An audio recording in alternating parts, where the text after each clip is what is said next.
안녕하세요. 사연에 빠지다의 DJ 민영입니다. 오늘도 두 가지 사연 준비되어 있는데요. 끝까지 들어주실 거죠? 구독과 좋아요 잊지 마시고요. 그럼 오늘의 사연 바로 시작해 볼게요. 안녕하세요. 저는 카페를 운영하고 있는 30대 여성입니다. 고등학생 때부터 카페에서 아르바이트를 할 정도로 커피를 좋아한 저는 바리스타 자격까지 따고는 카페를 열었어요. 동네에서 커피 맛집으로 아름아름 소문이 날 정도랍니다. 남편과 저는 대학 시절 선후배 사이로 만났습니다. 저는 파릇파릇한 새내기였고 남편은 막 군대를 제대하고 민간인이 된 예비역이었어요. 동기들 사이에서 유명한 CC였죠. 남편은 대학을 졸업하고 나서도 취직을 하지 못해 억지 대학원생이 되었지만 저는 졸업하기 전에 이미 도서관에 취직을 했었어요. 주변에서는 남편 같은 똥차를 왜 만나느냐고 헤어지라는 말을 참 많이 하더군요. 조건 좋은 남자들이 얼마나 많은데 남편을 만나고 있느냐고 한숨까지 쉬며 저를 불쌍하게 보는 사람들도 있었죠. 제 자랑을 좀 하자면 저희 학교에서는 저를 모르면 간첩이라는 말이 돌 정도였어요. 제가 과에서 톱을 할 정도로 학업에도 진심이었지만 그 이상으로 외모가 유명했거든요. 고등학교 입학 전까지 발레를 한 덕분이죠. 그러니 주변에서는 저를 말리는 것이 당연하다면 당연했어요. 하지만 여러분도 아시다시피 눈에 콩깍지가 씌어 있는데 그런 소리가 귀에 들어올 리가 있었겠습니까? 사랑에 한창 몸매고 있을 나이였으니 다른 사람들의 충고 따위 귀에 들어오지도 않았죠. 연애를 하는 내내 남편과 좋기만 했던 것은 물론 아니었습니다. 헤어지자는 말이 나올 정도로 무섭게 싸운 적도 있었고 서로의 사고방식을 이해하지 못해서 크게 부딪힌 일도 몇 번 있었습니다. 그중 하나가 바로 옷 입는 스타일 때문이었어요. 남편은 패션에 관심이 많은 것인지 아니면 외모를 밝히는 것인지 만날 때마다 제가 입고 가는 옷에 대해 잔소리가 많았어요. 특히 시험 기간이 심했죠. 시험 기간에는 공부할 것도 많고 도서관에서 밤샘을 하는 날도 있었거든요. 그러다 보니 화장할 시간이 있을 리 없었죠. 저는 모자만 눌러쓰고 거의 맨 얼굴에 가깝게 다녔는데요. 그럴 때면 남편은 못 볼 걸 본 사람처럼 기겁을 하며 화를 냈습니다. 아무리 밤샘을 해도 그렇지 어떻게 그렇게 돌아다닐 생각을 해? 당장 집에 가서 제대로 챙겨 입고 와. 남들이 보면 뭐라고 하겠어? 내 모습이 어때서요? 화장은 했어? 그냥 기초만 하고 나왔지?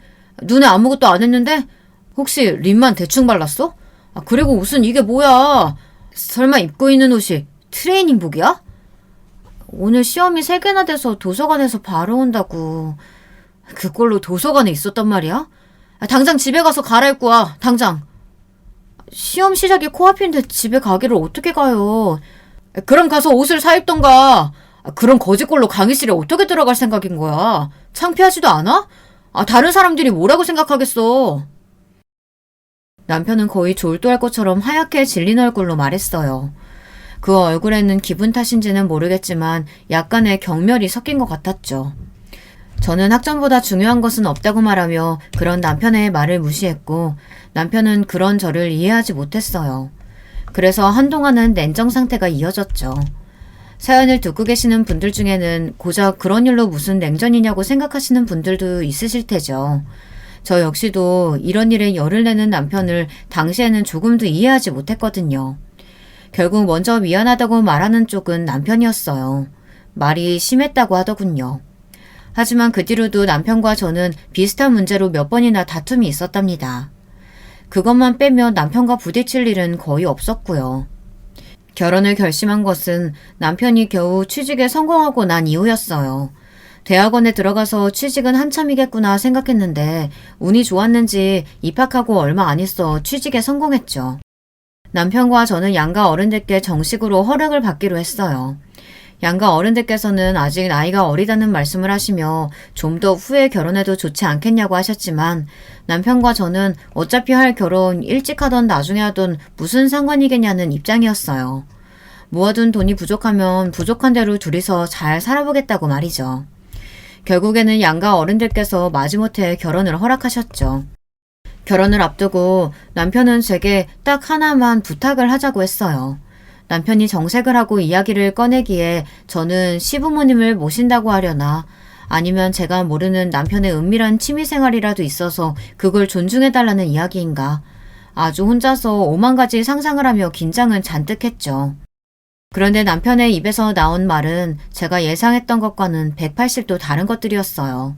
전혀 상상하지도 못했던 이야기라 처음에 듣고는 방금 뭐라고 했느냐고 다시 물어보기까지 했답니다.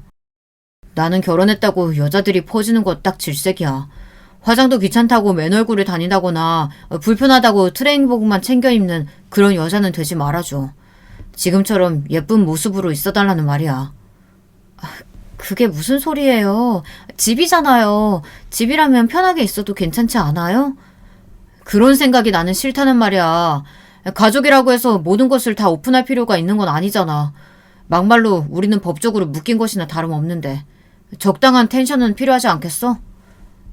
앞으로 가족이 됐으니까 서로에게 비밀을 만들지 말자고 하는 게 맞는 거 아니에요?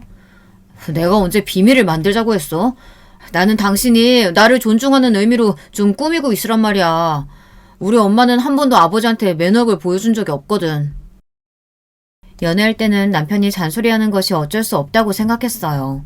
그런데 결혼을 앞두고 이런 이야기를 직접적으로 할 것이라고는 상상하지도 못했죠. 남편은 허리가 고무줄로 된 옷은 절대 입지 말아달라는 말은 물론 몸매 관리를 위해서 운동도 필수라고 하더군요.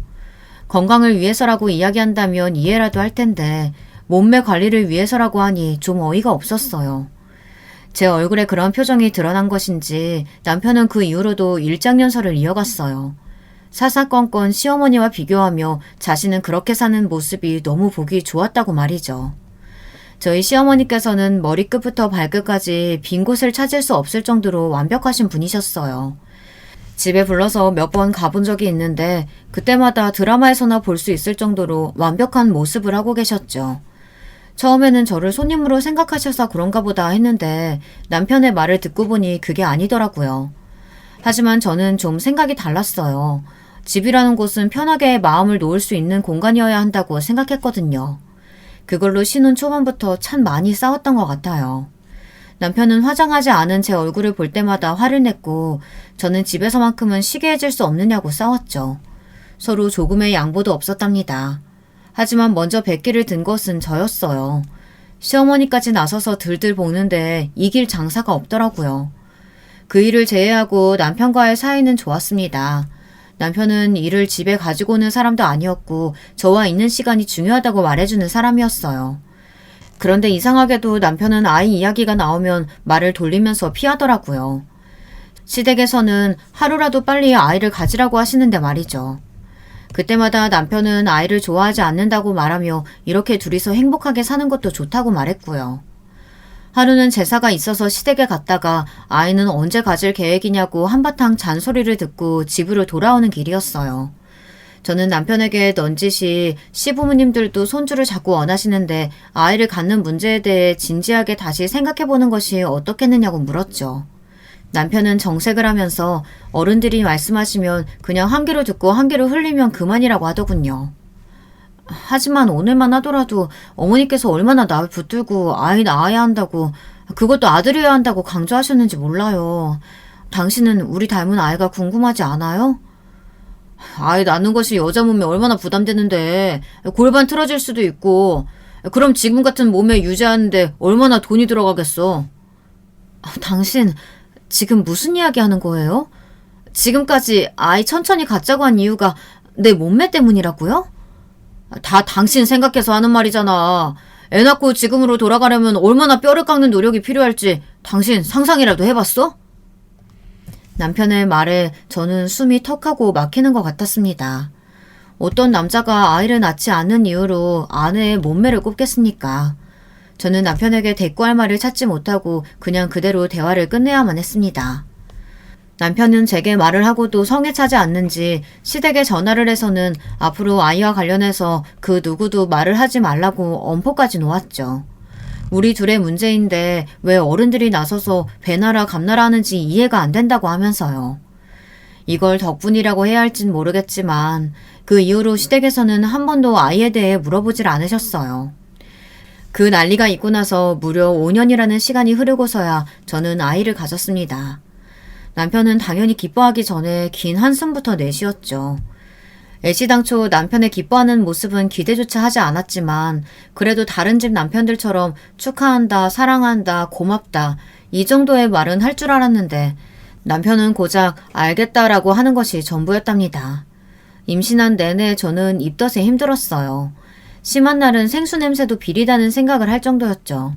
아이를 생각해서라도 억지로 먹어야 한다고 이야기를 하셔서 어떻게든 음식을 먹어보려고 했지만 얼마 먹지도 못하고 늘 그만둬야 했어요.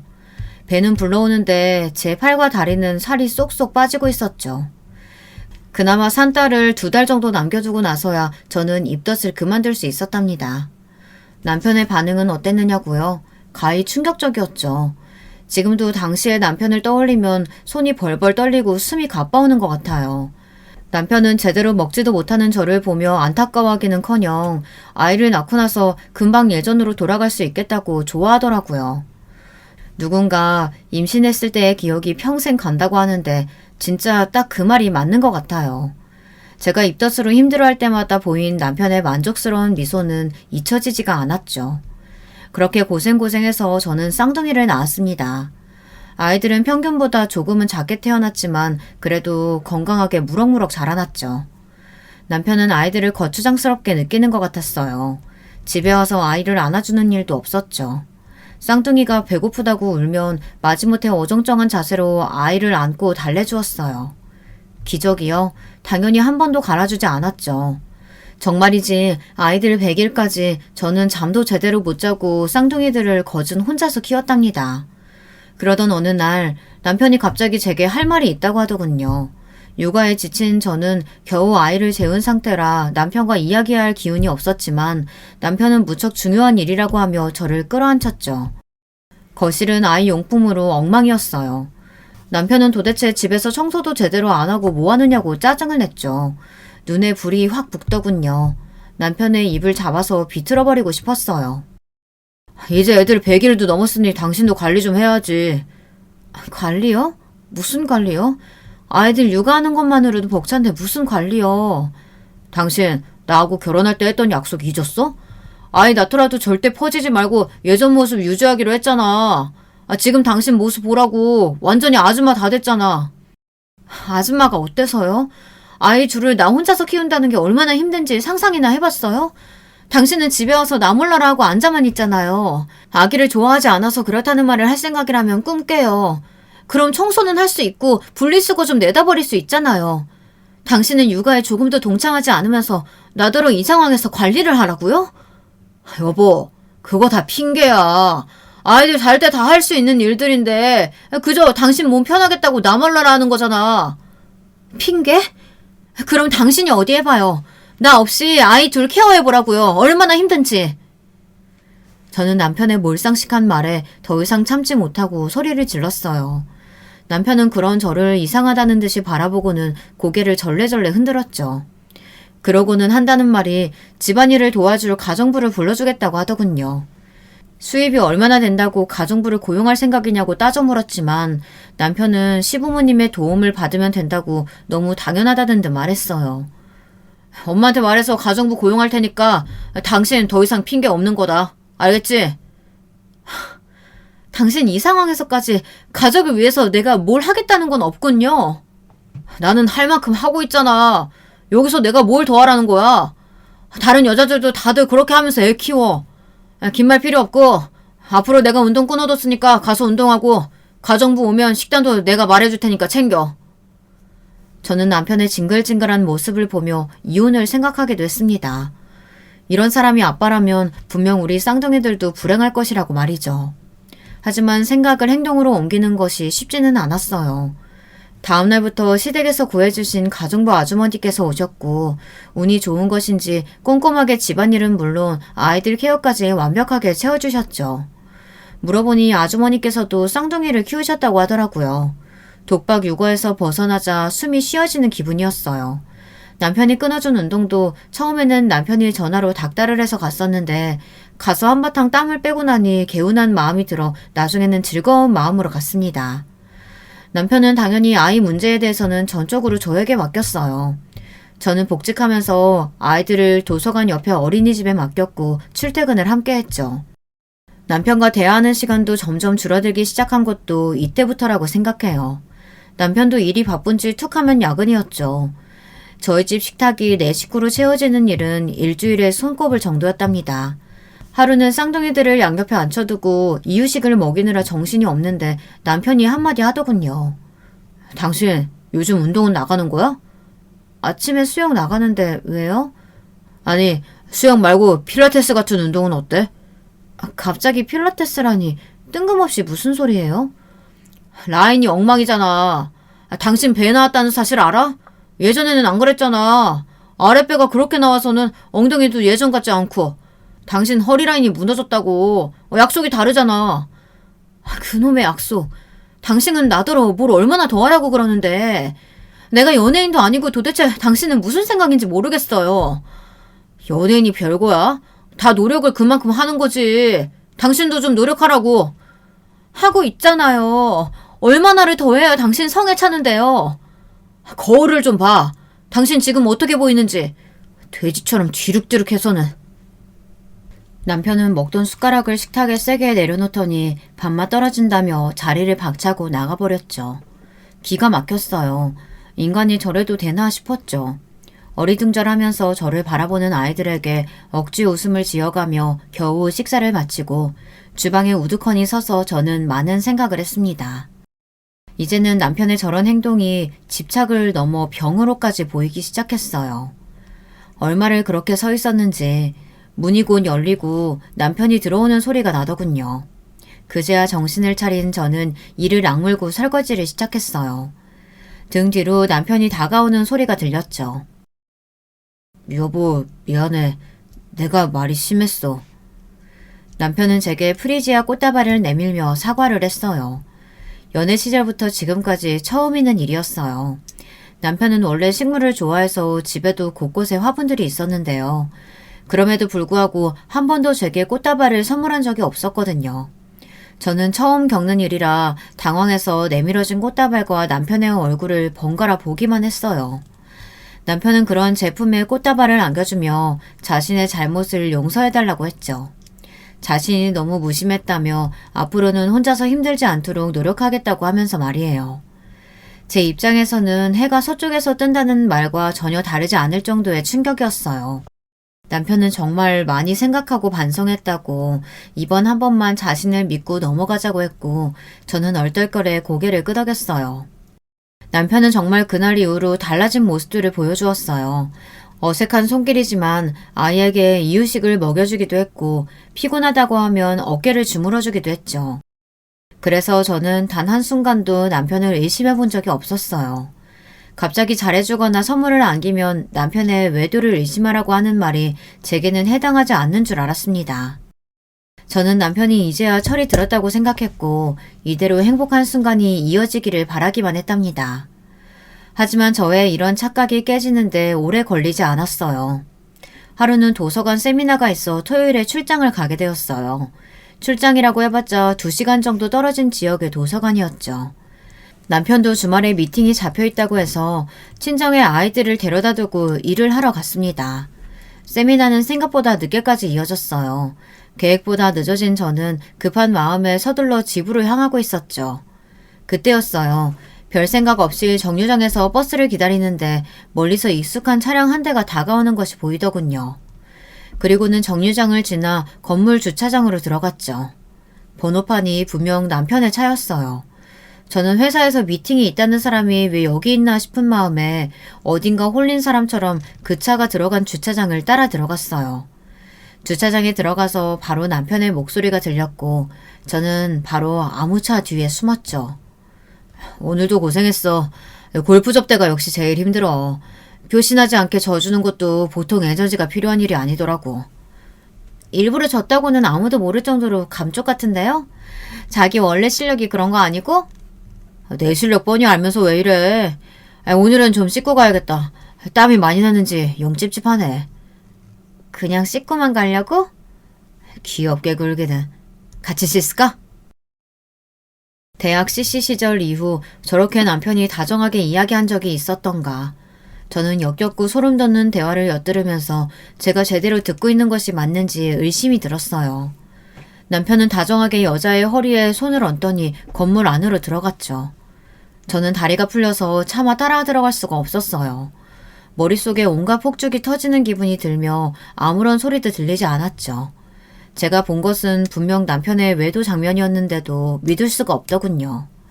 비틀거리며 친정으로 간 저는 친정 어머니를 보자마자 거실 바닥에 주저앉았어요. 퇴근한 남동생이 깜짝 놀라며 이게 무슨 일이냐고 왜 이렇게 몸을 떠느냐고 했지만 저는 한마디도 할 수가 없었어요. 얼마 뒤 남편에게서 회식이 있다는 문자가 도착했고 저는 그걸 보고는 엉엉 큰 소리로 울어버렸죠. 저의 돌발 행동에 아이들도 그리고 친정 식구들도 다들 놀란 얼굴을 하셨어요. 저는 그렇게 울다가 그대로 필름이 끊겨버렸답니다. 다시 눈을 떴을 때는 응급실이더라고요. 그날 그렇게 남편의 외도를 확인한 저는 남동생에게 사실대로 본 것들을 이야기했어요. 제 이야기가 계속될수록 금방 얼굴이 시뻘겋게 달아오른 남동생은 남편을 가만두지 않겠다고 주먹을 불끈 쥐더군요. 남동생은 노발대발하며 당장 이혼을 하겠다고 했어요. 저 역시도 머리로는 이혼을 해야 한다고 생각이 들면서도 선뜻 그렇게 하겠다는 말이 나오질 않더라고요. 남자들의 대부분이 결혼 생활을 하며 바람을 피운다고 하잖아요. 어쩌면 그냥 지나갈 수 있는 바람일 수도 있지 않을까 바보 같은 생각이 들었거든요. 남동생은 무슨 헛소리냐고 했지만 저는 우선 남편과 이야기를 해보겠다고 했어요. 남편의 외도를 알고 나니 그동안의 남편의 행동들이 다 거짓말처럼 보였어요. 남편으로 아이들 아빠로 노력하는 모습이 다 연기처럼 느껴졌죠. 저는 남동생에게 부탁해 남편의 외도 흔적을 찾아달라고 말했어요. 집안에서는 워낙 감쪽 같으니 밖에서 찾을 수밖에 없었거든요.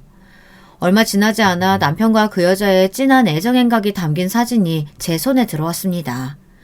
집 밖이라고 조심성이 사라진 것인지 사진을 찍은 것이 아주 손쉬웠다고 했죠. 대망의 그날 저는 남편에게 사진을 내밀며 여기 찍힌 사람은 누구냐고 물었어요. 남편은 멈칫하더니 뚫어져라 사진을 바라보았죠. 그리고는 바람 빠지는 소리와 함께 몸을 뒤로 한껏 젖히고는 저를 바라보며 어떻게 알았느냐고 묻더군요.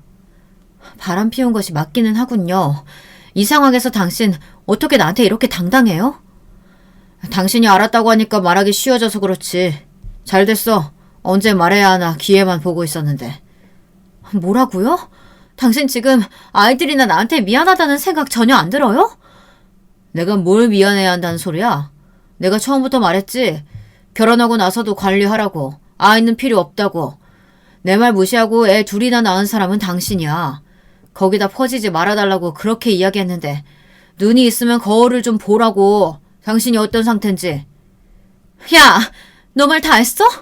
애는 나 혼자만 드니? 나 혼자 낳았냐고. 지 새끼 나 몰라라 하고 아무것도 안 했으면서 지금 모든 게 다 내 탓이란 말이야? 남편의 변명 같지도 않은 소리에 결국 소리를 지르며 흥분한 것은 제 쪽이었어요. 침착하게 대응하자고 그렇게 다짐했는데 남편의 대꾸에 이성이 날아가는 것 같았죠. 하지만 이어지는 남편의 대답은 상상을 초월할 만큼 더 충격적이었어요. 물론 외도를 했다는 사실만 보면 내 잘못이 맞겠지. 그런데 당신이 날 밖에서 다른 여자 만나게 만들었다니까? 사진을 봐. 당신보다 나이는 한 살 더 많은데 자기 관리가 얼마나 확실한가? 들어갈 때 들어가고 나올 때 나오고 얼마나 완벽해? 남편의 말에 저는 수음이 쉬어지지 않는 것 같았어요.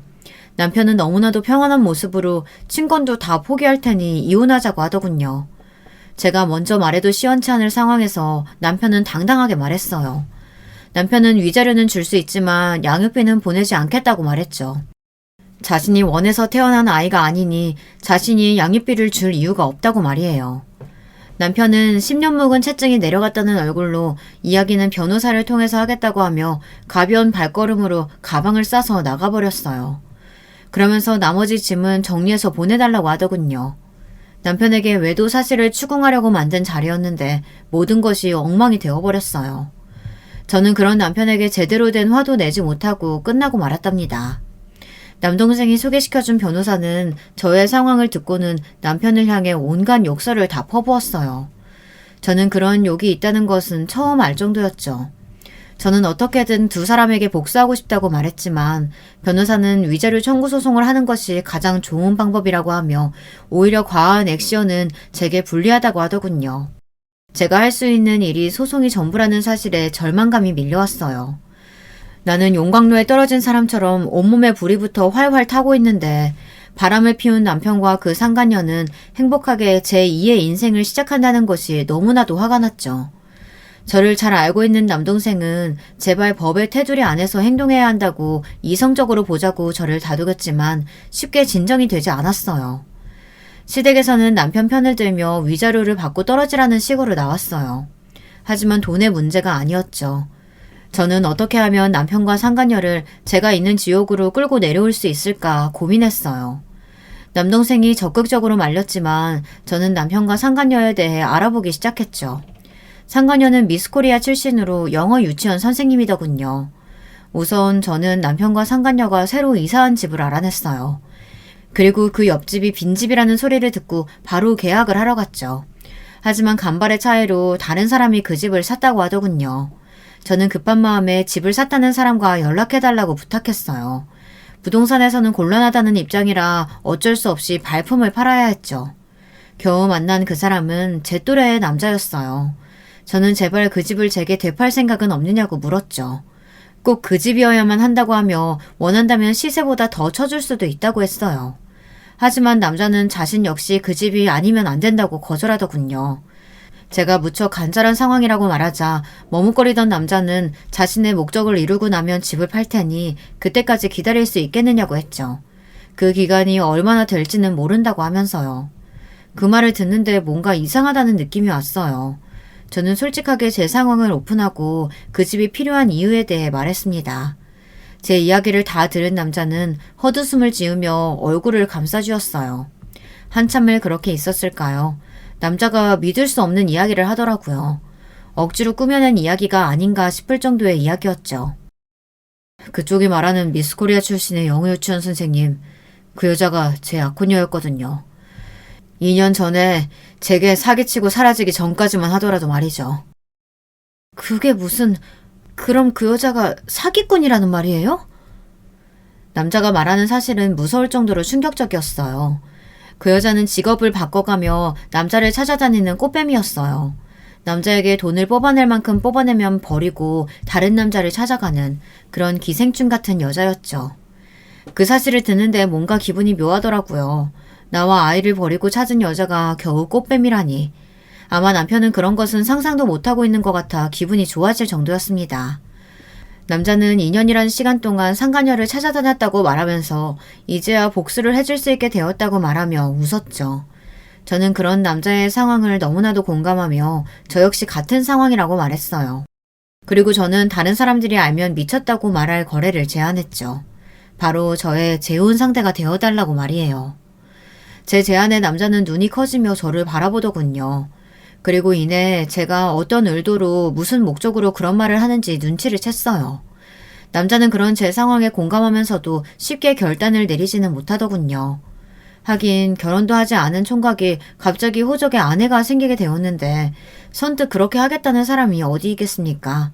저는 금방 농담이라고 말하고는 자리에서 일어나려고 하는데 남자가 그렇게 하자고 하더군요. 저 여자 때문에 나는 전부를 잃었어요.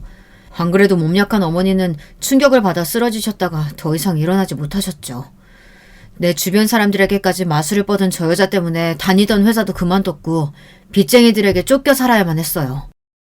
그런 시간들에 비하면 결혼이야 아무것도 아니죠. 남자의 사연을 들은 저는 그냥 없었던 일로 하자고 했지만 이번에는 남자 쪽에서 더 적극적으로 나오더군요. 그 여자에게 고통을 줄 수만 있다면 뭐든 다 하겠다고 말이죠. 결국 저희는 전략적 결혼에 합의하면서 호적은 손대지 않기로 했어요. 남자를 저희 가족에게 소개시키자 다들 제가 미쳤다고 생각했어요. 이혼한 지 얼마 되지도 않았는데 갑자기 결혼을 하겠다고 했으니 당연히 저를 믿지 못하셨죠. 하지만 남자는 원래 천성이 그런지 아니면 복수를 위해 이를 갈았기 때문인지 모르지만 금방 저희 가족들 마음을 사로잡았어요. 그뿐만이 아니었죠. 쌍둥이들에게 얼마나 잘하는지 급기야 아이들 입에서 아빠 소리까지 나오게 하더군요. 남자는 이렇게 예쁜 아이들을 낳고 행복하게 살고 싶었다고 말하며 씁쓸하게 웃는데 저도 이 남자도 참 운이 더럽게 없었구나 싶었습니다. 저희의 복수는 남편과 상간녀가 살고 있는 옆집으로 이사가면서 시작되었어요. 저는 변호사를 통해 상간녀에게 위자료 청구 소송을 준비하고 있었죠. 옆집으로 이사를 한 뒤 남편이나 상간녀를 직접 만나는 기회는 잘 없었어요. 저희가 일부러 피하기도 했지만 두 사람 역시 주말에 집에 잘 없더라고요. 이사한 지 보름 만에 남편과 상간녀가 집에 있다는 것을 확인한 저는 옆집에서 인사 왔다고 하며 떡을 가지고 방문했죠. 문이 열리고 저를 본 남편과 상간녀의 표정을 사진으로 담아두고 싶을 만큼 괴상한 얼굴을 하고 있었어요. 남편은 더듬거리며 여기는 어떻게 왔느냐고 소리를 질렀고 상간녀는 스토커냐며 신고를 하겠다고 했죠. 제 앞에서 이혼 이야기를 하며 당당하던 그 사람은 어디 가고 공포에 질린 모습이란 웃음이 저절로 나왔습니다. 저는 어깨를 으쓱하며 전혀 몰랐다는 말투로 대답했어요. 당신이 여기 살고 있는지는 나도 몰랐네. 우리 그이가 여기에 신혼살림 시작하자고 해서 그냥 따라왔거든. 당신이 있는 줄 알았으면 안 오는 건데. 그이? 당신 결혼했어? 언제? 이혼한 지 얼마나 됐다고 결혼을 해, 당신이? 너도 이렇게 결혼해서 잘만 사는데 나라고 하지 말라는 법은 없잖아? 너도 아는 재혼, 내가 왜 못하니? 제 말에 남편은 당황하며 저를 위아래로 훑어보았어요. 저는 복수를 준비하며 이를 악물고 다이어트를 감행했죠. 다니던 도서관도 그만두고 PT에 필라테스까지 안 해본 운동이 없을 정도였답니다. 발레를 할 때만큼이나 혹독하게 스스로를 몰아붙였어요. 제가 얼마나 독하게 했는지 개인 PT 선생님께서도 혀를 내두르실 정도였죠. 덕분에 저는 남편이 그렇게 결혼 생활 동안 노래를 부르던 완벽한 몸매를 하고 있었고요. 상간녀를 앞에 두고도 제 몸을 훑어보는 남편을 보며 저는 벌레가 기어가는 기분이 들었지만 모르는 척하고 이렇게 된 거 서로 적당히 몸 살아가면서 지내보자고 말하고는 그 집을 나왔습니다. 그렇게 마주한 뒤로 저는 한동안 남편을 피해 다녔어요. 재혼한 남자도 상간녀와는 아직 마주할 단계가 아니라 조심했죠. 저는 남편이 건물 지하의 수영장과 헬스장을 이용한다는 것을 알아내고는 그 시간에 맞춰 운동을 갔어요. 남편은 저를 보자마자 인상을 쓰며 고개를 돌리더군요. 하지만 그것도 얼마 못 가서 제가 움직일 때마다 제 뒤를 뚫어져라 보더군요. 계획대로 흘러가고는 있었지만 기분이 더러운 것은 어쩔 수 없었어요. 운동을 마치고 나오자 남편이 기다렸다는 듯이 제게 말을 걸더라고요. 아이들은 어쩌고 지금 이렇게 다니는 거야? 처가에 두고 재혼했어? 왜? 그 남자가 애들까지는 안 된다디? 애들? 당신 입에서 애들이 나오다니. 당신이 아빠라는 자각은 있나 봐. 우리 그이는 당신이랑 본질적으로 다른 사람이니까 헛소리 집어치워. 어디다 비교를 해? 그럼 애들은? 내가 애들 소리 들은 적이 없는데 애들은 어디 갔냐고. 너는 엄마라는 인간이 애들은 나 몰라라 하고 이렇게 남자에 미쳐도 되는 거야? 내가 너니? 우리 집에서 애들 소리가 나든 말든 무슨 상관인데. 뭐야, 엿듣고 있었어? 너 이러는 거 그 여자는 알고 있니? 남편은 제 말에 꿀먹은 벙어리처럼 입을 다물었죠. 그때였어요. 때마침 아이들이 큰 소리로 엄마를 부르더라고요. 남자가 아이들을 데리고 잠시 외출하겠다고 하더니만 타이밍 좋게 귀가하는 모양이었죠.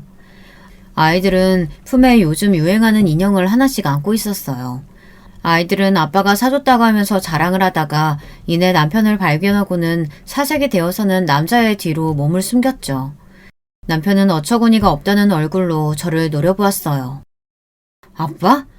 지금 저 새끼한테 아빠라고 했어? 내가 버젓이 살아있는데? 웃기고 있네. 양육권이고 친권이고 다 내팽개치면서 아이 원한 적 없으니 양육비는 죽어도 줄 수 없다고 한 인간이 누군데. 말 나온 김에 얘기 좀 하자. 판사님이 매달 100만 원씩 아이들 양육비 보내라고 한 거 너 왜 안 보내니? 그 얘기가 왜 나와 여기서. 말 돌리지 마. 왜 애들이 저 새끼한테 아빠라고 부르냐니까. 그건 우리 공주님들 마음이죠. 그렇게 부러우시면 잘 좀 하지 그러셨어요. 여보, 왜 여기 이러고 있어. 머리는 돌 말려서는. 감기 들겠어. 들어가자. 애들이 엄마한테 자랑해야 한다고 포장도 안 뜯었거든. 저는 남자의 무르르듯 자연스러운 모습에 속으로 혀를 내두르며 남자를 따라 몸을 돌렸어요. 아이들을 양팔에 하나씩 안고 저를 보며 웃는 남자를 남편이 노려보는 것이 고스란히 느껴졌죠. 저는 보란듯이 남자의 팔뚝을 가볍게 잡고는 그 자리를 벗어났답니다. 그 뒤로도 남편과는 몇 번이나 마주쳤어요. 처음에는 저의 의도가 분명했지만 뒤로 가면 갈수록 남편이 일부러 저를 기다리고 있다는 것을 눈치챌 수 있었죠. 한편 상간녀에게 위자료 청구 소장을 보냈는데 그대로 반송되어 왔더라고요. 당연히 저는 반송된 소장과 내용 증명을 직접 들고 옆집으로 향했죠. 상간녀 혼자 있더군요. 저는 소장을 내밀며 왜 반송시키느냐고 물었어요. 상간녀는 이혼하면서 남편에게 위자료를 받았으면서 자신에게 이런 것을 왜 보내느냐고 따졌죠. 그건 이혼의 결정적인 원인이 되는 사람이 남편이니까 남편이 나한테 준 거고요. 당신은 별개의 문제죠. 당신 때문에 나나 우리 아이들이 받은 충격이 얼만데 그건 당신이 보상해야 할 문제잖아요? 자기 남편 간수 제대로 못해서 이혼당한 주제에 누구한테 큰 소리래? 이봐요. 그러게 똑바로 좀 하고 살지 그랬어요. 그랬으면 우리 남편이 나 좋다고 쫓아다녔겠어요? 그쪽은 자기 좋다고 쫓아다니면 유부남이든 아니든 가리지 않고 다 만나고 다니나 봐요. 유부남인 거 알고도 만났으면 당연히 책임이 있죠. 내가 그쪽보다 잘나서 그런 걸 가지고 어쩌라는 거예요. 나는 돈 한 푼도 못 주니까 이거 들고 꺼져요. 제 경고에도 상간녀는 코웃음을 치며 저를 비웃더라고요. 그때였죠. 남자가 약속한 대로 저를 찾아 옆집 벨을 눌렀어요. 저는 손에 땀이 차면서 긴장이 되기 시작했어요. 남자의 얼굴을 본 여자가 어떤 반응을 보일지 궁금했죠. 상간녀는 신경질적으로 문을 열다가 그 자리에서 굳어버렸어요. 남자는 그런 상간녀가 보이지 않는다는 듯 제게 아이들이 기다리고 있으니 어서 가자고 말했죠. 상간녀는 벌벌 몸을 떨면서 어떻게 이런 일이 있을 수 있느냐고 중얼거렸지만 저는 못 들은 척하며 우리 가족끼리 캠핑을 가기로 했다고 하며 소장 잘 읽어보라고 말하고는 집을 나왔답니다. 남자는 겉으로는 태연한 척했지만 운전대를 잡은 손이 끊임없이 떨리고 있었어요. 그리고는 당장에 달려들어 머리채를 잡아뜯고 싶은 심정이었지만 참았다고 하더군요. 그러면서 저렇게 겁에 질린 얼굴을 보니 제 제안을 받아들이길 잘했다는 생각이 들었다고 했죠. 저는 그런 남자에게 이제 시작이라고 하면서 피가 마르는 기분이 어떤 건지 생생하게 느낄 수 있게 하자고 결의를 불태웠죠. 우리는 더 이상 남편과 상간녀를 피하지 않았어요. 오히려 다정한 분위기를 풍기며 다녔죠. 그렇게 당당하던 상간녀는 저와 남자가 보이면 숨기 바빴습니다. 남편이 우리 부부에게 말이라도 건다 싶으면 히스테리를 부리며 빨리 가자고 짜증을 냈고요.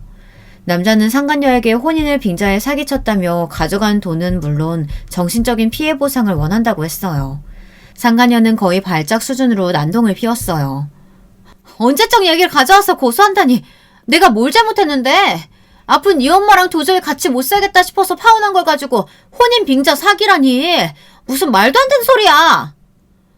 나는 처음부터 어머니 모셔야 한다고 했고 너는 기꺼이 하겠다고 했어. 그러면서 나한테 뭐라고 했니? 같이 옷가게 운영해보자고 하면서 가게 알아보고 거래처 뚫고 별짓을 다 했지. 그런데 그 행동 중에 진짜가 하나라도 있었니? 다른 사람이 가게 준비하면서 인테리어 하는 곳을 마치 우리 가게인 양 나한테 보여줬지. 거래처라는 사람들도 하나같이 다 없는 사람들이었고 이렇게 나한테 사기쳤으면서 한다는 말이 파혼했을 뿐이라고? 상간녀는 조목조목 따져드는 남자 앞에서 말 한마디도 하지 못했어요.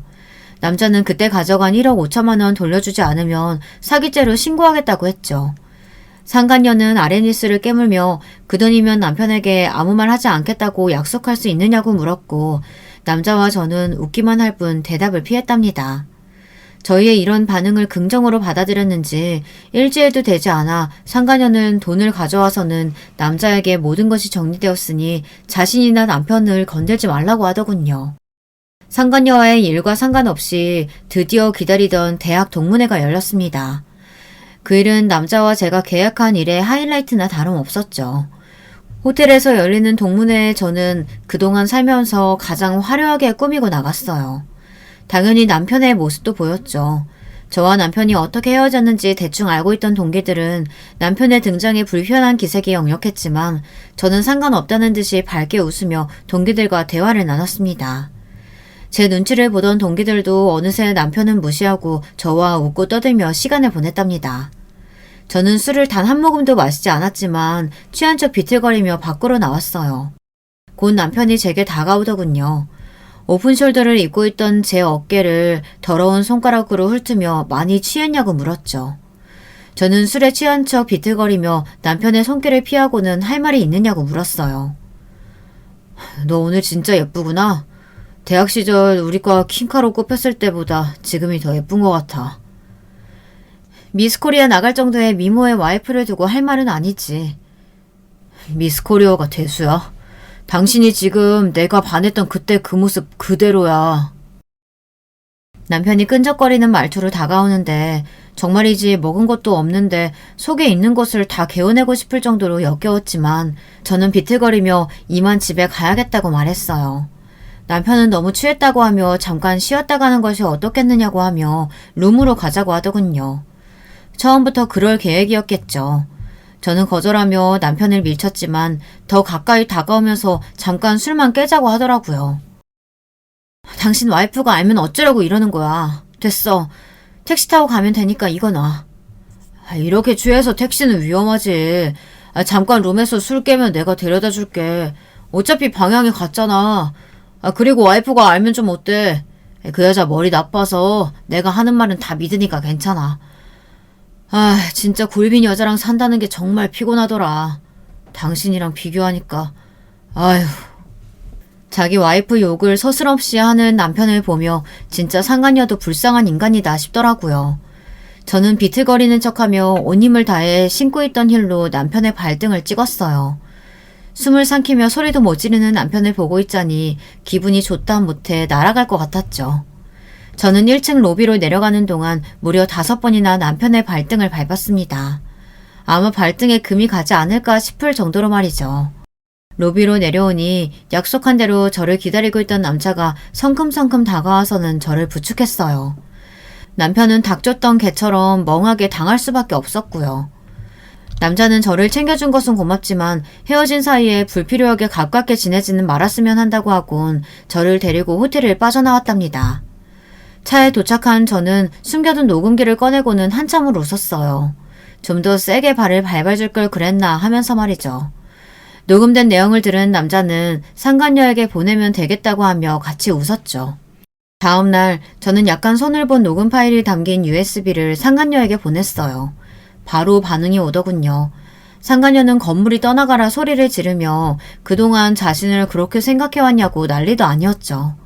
남편은 저와의 대화가 고스란히 담긴 녹음 파일 때문에 이도저도 하지 못하고 있었죠.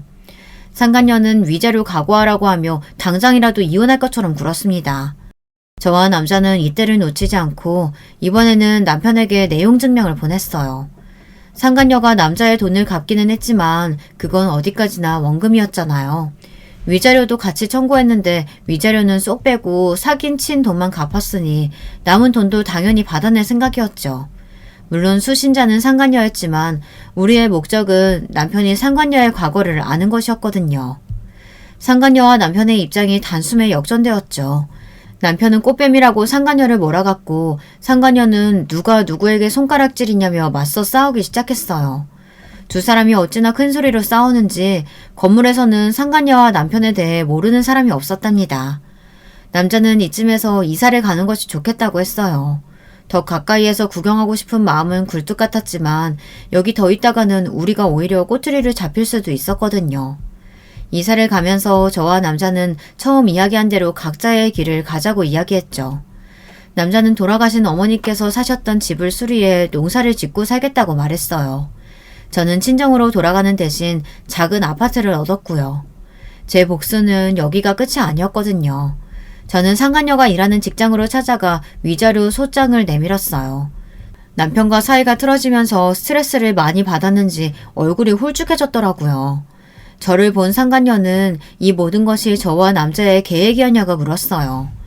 저는 무슨 이야기를 하는지 전혀 모르겠다는 얼굴로 바라보았죠. 다 꾸민 일이지? 피 말려 죽일 생각으로 말이야. 내가 가만히 있을 것 같아? 당장 싹 다 깜빵에 쳐넣을 거야. 알겠어? 해봐. 내가 뭘 잘못했는데? 재혼이 문제야? 아니면 동문회에 나간 거? 너한테 위자료 청구한 게 잘못인가? 내가 뭘 잘못했는데? 제 말에 상간녀는 입만 벙긋거릴 뿐이었죠. 그도 그럴 것이 저는 법을 어긴 것이 없었거든요. 저는 원장을 포함한 다른 선생님들이 보는 앞에서 큰 소리로 말했어요. 그러게 내 남편이랑 바람났으면 위자료를 제대로 줬어야지. 나 몰라라 하고 질질 끄니까 내가 여기까지 오잖아. 너 지금 여기가 어디라고? 우리 아이들이랑 내 정신적 피해 보상 끝까지 받아낼 테니까 도마칠 생각은 그만 두는 게 좋을 거야.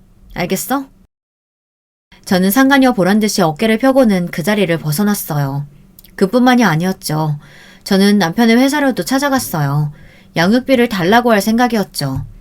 그런데 이미 지방으로 자천되어서 회사에 있지도 않더라고요. 나중에 들었는데 그 남자가 남편 회사 게시판에 글을 올리는 바람에 소문이 났더라고요. 저는 아쉬움에 입맛을 다시며 남편의 회사를 나올 수밖에 없었습니다. 대신 저는 양육비를 내놓으라고 남편에게 정기적으로 내용 증명을 보내고 있답니다. 저의 복수는 그것으로 정리되었습니다. 만족스럽지는 않지만 더 이상 이 일을 끌고 가는 것이 어리석은 생각이 들어 그만뒀어요. 여러분들 생각은 어떠세요? 제가 너무 심한 것 같으세요? 여러분들 생각이 궁금하네요. 마지막으로 저와 함께 복수를 함께 해준 그 남자. 지금 저는 그 남자와 진지하게 만남을 이어가고 있습니다. 같이 겪은 일이 있어서 그런지 정이 좀 들더라고요. 아이들도 잘 따라고요. 진짜 부부가 될지는 잘 모르겠습니다. 둘 사이가 어떻게 될지는 앞으로 시간이 해결해주지 않을까요? 여러분, 두 번째 사연 시작하기 전에 좋아요, 구독 꼭 눌러주실 거죠? 그럼 두 번째 사연 바로 시작합니다. 안녕하세요. 저는 서울에 사는 30대 주부입니다. 날도 추운데 사연 유튜브 듣다 보니 자꾸 제 옛날 일이 생각이 나서요. 어디다 잘하지 못했던 제 얘기도 한번 털어놔보고 싶었어요. 제가 결혼하기 전 일이에요. 전 처녀적에 좀 빨리 결혼하고 싶어하는 쪽이었어요. 어려서부터 계속 좋은 남자, 멋있는 남자 만나서 다정하고 따뜻한 가정을 꾸리고 싶은 마음이 있었거든요. 저희 집도 스펙이 나름 괜찮은 편이었고 저도 나름 괜찮은 미대 졸업하고서 그림 활동을 하고 있었어요. 물론 그때 당시에 작가로 어디에 이름을 내걸 만큼 엄청나게 뛰어난 화가는 아니었지만요. 전 저희 엄마 아빠가 워낙 다정하게 잘 사셨기 때문에 저도 그렇게 살고 싶은 마음이 있었어요. 그래서 엄마나 아빠가 여기저기 선자리도 많이 알아봐 주셨어요. 사실 제가 그렇게 인맥이 넓은 편은 아니고 친한 친구들만 깊이 친한 타입이라서 사람을 폭넓게 사귀진 못했거든요. 그래서 남자친구를 많이 사귀진 못했고 대신 졸업 후에 부모님의 인맥으로 여기저기서 소개를 받아서 만나보곤 했어요. 그런데 소개받아서 만나는 사람 중에 저랑 딱 맞는 사람이 있을 확률이 뭐 얼마나 있겠어요? 꽤 많이 만나봤지만 실패도 많이 했어요. 그래서 20대 중반쯤에는 좀 초조해져 있었죠. 졸업 후에 친구들은 취업하거나 화가가 돼서 잘 나가던지 아니면 좋은 집안, 좋은 남편 만나서 시집가서 떵떵거리고 살았거든요. 미대 출신이라 대학 친구들이 거의 다 무척 예뻤고 그래서인지 더 그런 경향이 심했어요. 미영아, 너 아직 소식 없어? 무슨 소식이야, 소식은. 아니, 너 정도 예쁜 애를 왜 남자들이 다 그냥 두지? 진짜 이상하다. 몰라. 지난번에 소개팅한 남자는 자기네 집이랑 우리 집이랑 격이 안 맞는데 재수없어. 뭐래? 대놓고 그런 소리를 한단 말이야? 근데 사실은 우리 집이 좀 애매해서 더 그런 놈들이 나타나는 것 같기도 해. 겉으로 보기엔 그럴싸해 보이는데 사실 알고 보면 그렇게 막 잘 나가진 않으니까. 사실 저희 집은 아빠가 사업을 하시고 엄마가 겉으로나마 교수 타이틀을 가지고 계셨어요. 오빠는 정신과 의사였는데 당시엔 해외 의과대학에 나가서 임시연구원으로 일하고 있었고요. 근데 아빠의 사업은 그냥저냥 중소기업 정도였고 엄마는 지방에 좀 이름 없는 대학 교수 대우 같은 거라서 이름만큼 스펙이 좋지는 않았었죠. 재산도 평균보다야 많았지만 그렇다고 아주 부자라고 하기도 좀 애매했고요. 그래서인지 겉으로만 대충 보고 선부러운 사람들이 나중에 실망하는 경우도 종종 있었어요. 그러던 중에 어느 날 엄마가 저한테 그러시더라고요. 얘 미영아, 이번에 엄마 친구 순자 아줌마 있지? 순자 아줌마가 너 소개해줄 남자 있다고 선 한번 봐보라더라? 순자 아주머니? 그 아주머니면 되게 잘 사시는 분이잖아. 그래, 그래서 믿을 만한 것 같아서 너한테 말하는 거야. 순자도 한 다리 건너 아는 사람이라고 하긴 하던데 그래도 그 남자가 변호사고 집안도 좋다더라. 와, 진짜? 아니, 근데 스펙만 좋으면 안 되는데 성격도 좋고 다정한 사람이어야 되는데? 아유, 얘 그거야 만나봐야 아는 거지. 그러다가 막 외모 엄청 깨는 거 아니야? 그렇게 스펙 좋은 사람이 왜 자기가 안 만나고. 그거야 우리가 어찌 알겠니. 한번 만나보기나 해봐. 그래서 저는 선자리를 나가게 됐어요. 사실 선자리도 꽤나 여러 번 봐왔고 이런 식으로 남자를 만나는 것도 많이 해봐서 그리 떨리진 않았죠. 만나기 전에는 뭐 남자가 이렇게 좋다, 집안도 좋다 하는 말도 무척 많이 들었는데 나중에 가서 실망하는 경우도 많았으니까요. 전 그래서 별다른 기대를 하지 않고 가서 앉아 있었어요. 그런데 나타난 남자는 생각보다 너무 괜찮았어요. 겉모습도 키가 제법 큰데다 피부도 하얗고 안경 쓴 모습이 상당히 훈남이더라고요. 게다가 말할 때도 굉장히 예의 바른 편이었고 이야기를 나누다 보니 무척 스마트한 사람이기도 했어요. 미영 씨는 다정한 사람을 좋아한다고 들었어요. 네? 아, 네. 제가 이상형이 다정하고 온화한 사람이어서요. 전 어때 보이세요? 네? 아, 처음이라 잘 모르긴 하겠지만 배려심 깊은 분이신 것 같아요. 남자는 제 대답이 좋다는 듯 웃더라고요. 전 가슴이 두근거렸고 만남이 끝난 후 애프터가 들어왔을 때 당연히 승낙했어요. 그리고 만남을 지속했죠. 거의 석 달 이상 만났을 때 우리는 어느새 사귀고 있었어요. 정식으로 남자친구가 사귀자고 한 적은 없었지만 그 정도야 당연하다는 듯이 패스하고 자연스럽게 사귀는 사이가 된 거였죠. 남자친구는 큰 로펌에 다니는 변호사였고 그래서 엄청나게 바쁠 때도 많아서 제가 로펌 앞에까지 가서 만나는 경우도 많았어요. 하지만 그게 나쁘다거나 하진 않더라고요. 워낙 스펙도 좋은 사람이고 정장 갖춰 입고 나와서 기쁘게 저를 맞이하는 남자친구의 팔짱 끼고 거리를 걷는 것 자체가 무척 즐거운 일이었거든요. 엄마는 제가 선에서 만난 남자와 사귀기 시작하자 엄청나게 관심을 가지고 이것저것 물으시더라고요. 어때? 그 남자. 네 남자친구지 이제? 어떤 것 같아? 순자도 궁금해하더라. 어떻게 진행되고 있는지. 뭐 그런 걸 가지고 궁금해하시고 그래. 엄마 친구분들끼리 우리 얘기 막 수다 떨고 그러는 거 아니지?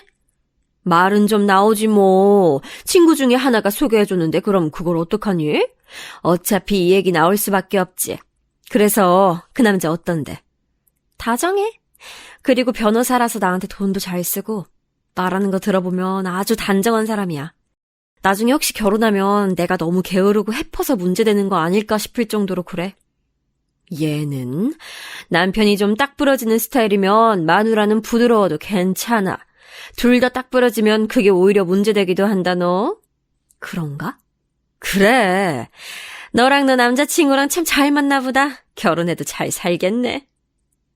엄마가 너무 신나서 말씀을 하셔서 저는 좀 어이가 없어서 피식 웃었어요.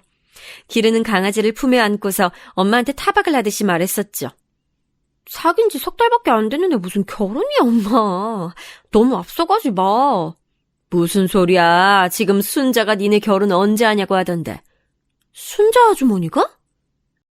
저는 조금 놀라서 엄마를 봤어요. 아니 사귄 지 석 달인데 벌써 중매해준 분이 결혼을 물어보시다니 좀 이른 것 같았거든요.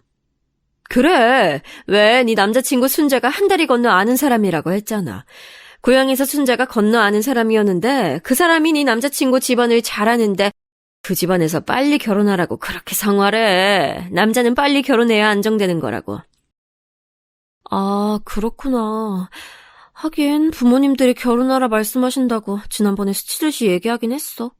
아이고 얘 그게 네 남친이 의종 떠본 거겠지. 대놓고 말하기엔 아직 너무 이르니까 말이야. 그런가? 저는 고개를 갸우뚱했어요. 사실 아직 사귄 지 얼마 되지도 않아서 결혼할 시기인가 싶긴 했지만 남자친구는 정말 마음에 들었고 좋았거든요. 제 인생에 이보다 더 좋은 남자를 만날 수 있을까 싶은 느낌이 들긴 했죠. 저는 그 주에 남자친구를 만났어요. 제가 카페에 가서 앉아있는데 밖에서 남자친구가 오는 모습을 보니 정말 너무 근사하더라고요. 전 그 순간 이 사람과 결혼해야겠다는 마음이 굳어졌어요. 남자친구는 마치 저하고 텔레파시라도 통한 것처럼 그날 저한테 결혼하자는 말을 꺼내서 그날 바로 결혼하기로 결정됐어요. 결혼하기로 결정하고선 바로 상견례와 웨딩홀 예약 등 필요한 절차들을 진행하기로 했죠. 남자친구는 정말 일을 잘하고 일처리도 빠른 사람이라서 제가 뭐 손을 댈 게 없었어요.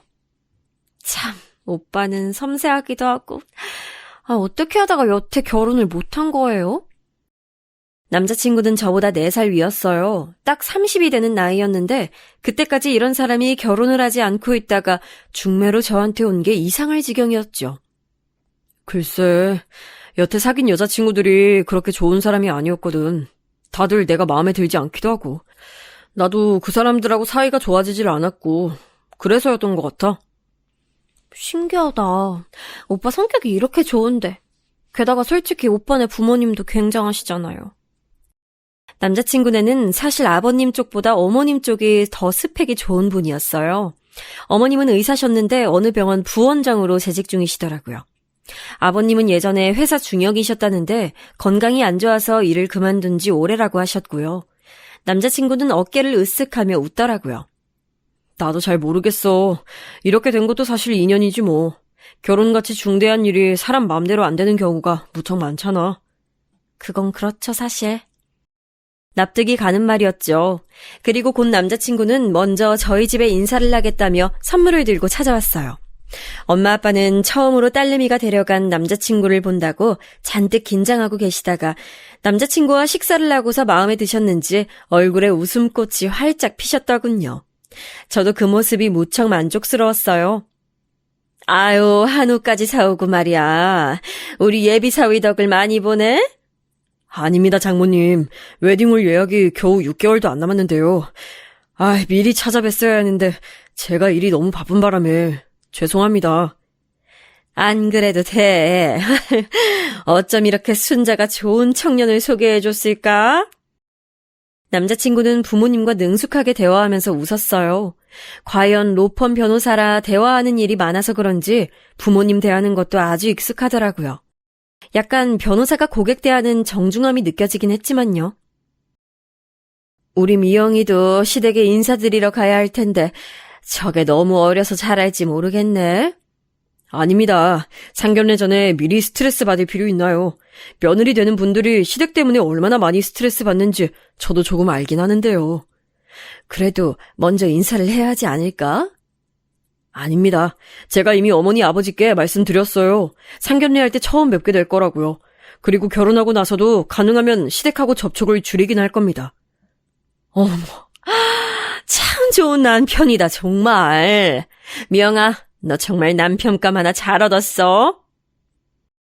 엄마가 정말 부럽다는 듯한 말투로 저한테 말씀하셨어요.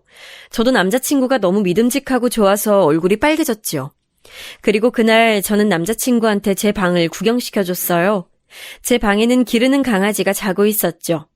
침대 위에서 자고 있는 강아지를 보더니 남자친구가 미간을 약간 찡그렸어요. 그런데 그때 강아지가 일어나더니 침대에서 뛰어내려와서 바닥에 오줌을 쌌어요. 다행히 저희한테서 멀리 떨어진 곳에서 오줌을 싸서 저희 발에 묻거나 하진 않았지만 남자친구가 있는 앞에서 하는 바람에 전 무척 당황했어요. 얼른 휴지를 꺼내 닦는데 남자친구 목소리가 들리더라고요. 더러워. 옆눈으로 흘끗 보는데 남자친구 발이 마치 강아지를 찰 것처럼 살짝 들렸다가 꾹 참는 것처럼 내려지더군요. 남자친구는 싸늘한 목소리로 말했어요. 나이 많아서 너무 아프면 그냥 안락사 시키는 게 어때? 아니, 그렇게 쉽게 그럴 수는... 죽는 게 저 개한테도 나을 거야. 그래도 그럴 순 없어요. 저는 좀 충격을 받았어요. 평소 무척 다정하고 온화하던 남자친구 목소리가 아니었거든요. 나 걔를 싫어하는데 결혼할 때 데리고 올 거 아니지? 그건 아니에요. 엄마 아빠가 무척 예뻐하셔서. 그나마 다행이네. 남자친구는 얼굴을 잔뜩 찡그리고 있었어요. 그는 제가 쳐다보고 있다는 걸 깨닫곤 표정을 펴더라고요. 나 어릴 때 걔한테 물린 적 있어서 걔를 싫어하거든. 남자친구는 저한테 마치 변명하듯이 말했어요. 저는 그냥 그런가 보다 하고 고개를 끄덕였어요. 그런데 묘하게 걔를 죽이라고 말하던 그 어투가 기억에 남더라고요. 별것 아니라면 별것 아닐 수 있는 일이었는데 말이죠. 그리고 그 후 상견례 날이 다가왔어요. 상견례는 조용한 한정식 룸을 예약했는데 남자친구가 예약한 곳이라서 호화롭기도 하고 음식도 깔끔하게 잘 나왔어요. 여기저기 미술품 액자가 걸려 있어서 마치 갤러리 같은 느낌이 들 정도로 널찍하고 좋은 곳이었죠. 그날은 예비 시부모님을 처음 뵙는 날이기도 했어요. 저는 부모님을 모시고 살짝 먼저 가서 앉아 있었는데 긴장이 돼서 물을 조금씩 마시면서 입을 축였어요. 문이 열리고 예비 시부모님이 들어오시더라고요. 우아한 인상의 중년 여성과 그 뒤에 따라 들어오는 남자친구를 닮은 남성분. 딱 봐도 남자친구의 부모님이라고 알 수 있을 법한 분들이었어요. 그런데 그분들이 들어오시는데 문 바로 옆에 걸려있던 액자가 떨어지면서 바닥에 부딪혀서 유리가 와장창 깨지는 거예요. 얼마나 소리가 크게 났는지 저와 저희 부모님 모두 소스라치게 놀라서 벌떡 일어날 정도였죠. 남자친구도 놀라서 자기 부모님 곁으로 다가가서 아래를 살피더라고요. 이건 비싼 건 아닐 테니 괜찮을 거예요. 아, 그래. 이상하게 남자친구는 자기 부모님한테 안 다치셨냐고를 안 물어보더라고요. 그저 아래에 떨어진 액자만 발로 툭툭 건드리면서 깨진 유리를 밟았죠. 어머님 괜찮으신 거죠?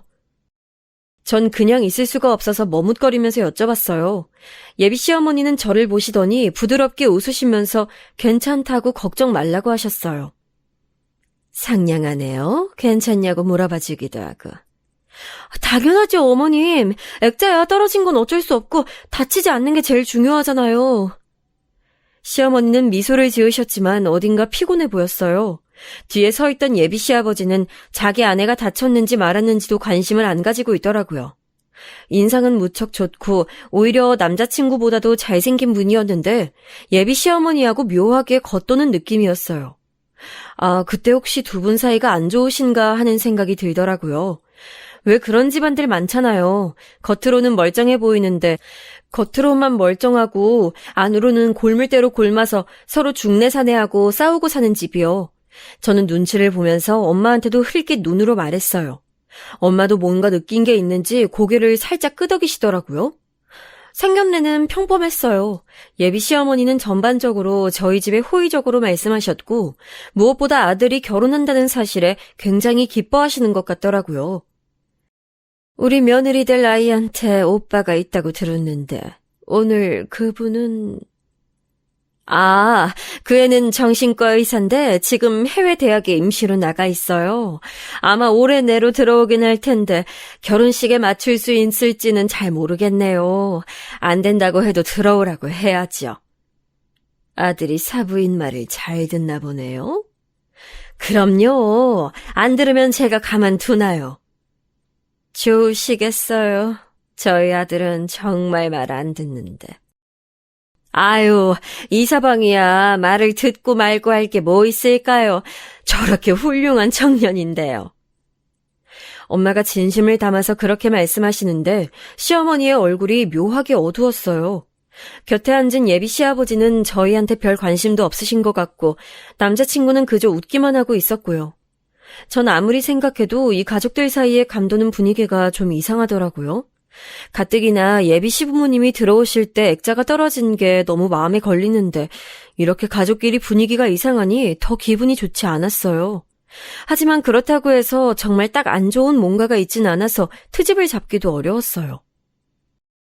오늘 만나뵈니 사부인도 사돈 어른도 다 좋은 분 같아서 우리 아이 마음 놓고 시집 보낼 수 있겠어요? 별 말씀을요. 저희 아들도 잘 부탁드립니다. 상견례는 그렇게 아주 부드럽게 잘 끝났어요. 예비 시어머니가 병원 부원장인데다가 남자친구가 유명 로펌 변호사인데도 다른 예단이나 혼수에게는 조금도 하지 않으시는 게 무척 의외긴 했지요. 왜 보통은 집안끼리 차이가 나거나 결혼 당사자끼리 차이가 나면 혼수와 예물을 많이 요구하기도 하잖아요. 집안도 그렇거니와 저와 남자친구도 많이 차이가 났거든요. 저는 미대 졸업 후에 놀고 있는 처지였고 남자친구는 로펌 변호사였고 그런데 시부모님은 이상할 정도로 그런 얘기는 조금도 꺼내지 않으셔서 전 나중에 말씀하시려나 싶었어요. 저희 부모님도 어느 정도 각오는 하고 있다고 말씀하기도 하셨거든요. 그리고 아빠가 운전하시는 차에 타서 돌아가는 길에 엄마가 말을 꺼냈어요. 좋은 분들인 것 같은데, 조금 이상한 느낌 들지 않았어요, 엄마? 그래, 뭔가 딱 짚진 못하겠는데 묘하네. 두 분 사이가 그리 좋진 않으신 것 같지? 그리고 하여튼 뭔가 위화감이 느껴지네. 그래, 게다가 하필이면 그 양반들 들어올 때 액자까지 깨져가지고 더 기분이 이상하네. 하필 말이야. 엄마가 중얼거리셨어요. 아빠는 대화에 끼지 않고 묵묵부답이셨는데 원래도 말수가 적은 분이라서 그러려니 했죠. 그런데 횡단보도에 신호를 받아 멈춰 서 있던 때 순간 차가 들이받쳤어요. 꽤나 세게 들이받쳐서 엄마와 저 아빠까지 모두 억소리를 내면서 앞으로 몸이 쏠렸죠.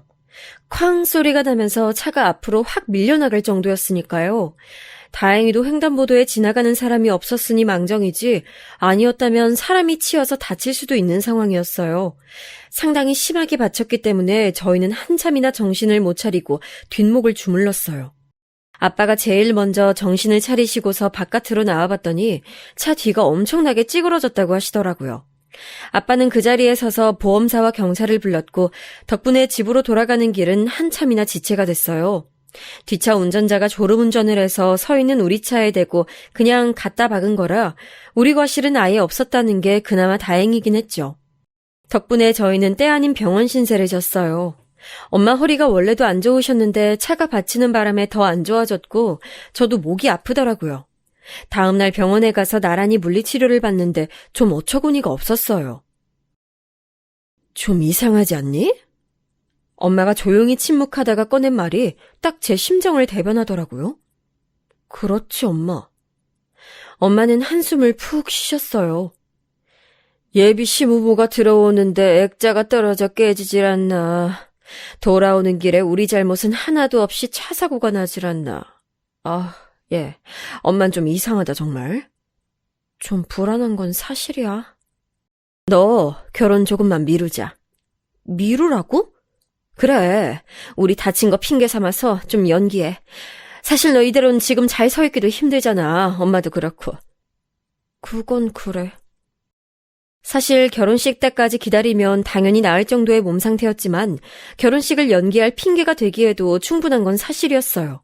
제가 남자친구한테 전화해서 그 말을 하니까 남자친구가 깊이 한숨을 쉬더라고요. 하필 결혼 전에 이런 일이 생기네. 나만 그런 게 아니라 우리 엄마도 많이 다쳐서 나보다 엄마가 더 많이 다쳤어요. 조금 기다려보고 몸 나아지는 거 봐서 미루자. 아직 시간 있으니까. 하지만 기다려보자고. 남자친구는 딱 잘라서 기다리자고 했어요. 전 그때도 이미 남자친구와 시댁에 대해서 좀 민감해져 있어서 그 말투가 신경질적이고 날카로운 것 같다고 느꼈죠. 사실 생각해보면 남자친구는 약속을 어기거나 원래의 계획이 틀어지는 걸 극도로 싫어했어요. 초반에 제가 데이트에 10분 정도 늦은 적이 있었는데 그때 남자친구가 아주 마땅찮은 표정으로 있다가 얼마 데이트를 하지도 않고 곧장 돌아가 버렸기에 제가 그 후로는 절대 시간에 늦지 않아서 별다른 트러블이 없었던 것뿐이었죠. 지금 생각하니 그것조차도 뭔가 이상하게 느껴졌어요. 사실 사람이 약속 틀어지는 거 싫어할 수는 있는데 하나가 이상하게 여겨지니 다른 것도 다 연쇄적으로 그렇게 느껴졌던 거예요. 저도 슬슬 좀 신경질이 나더라고요.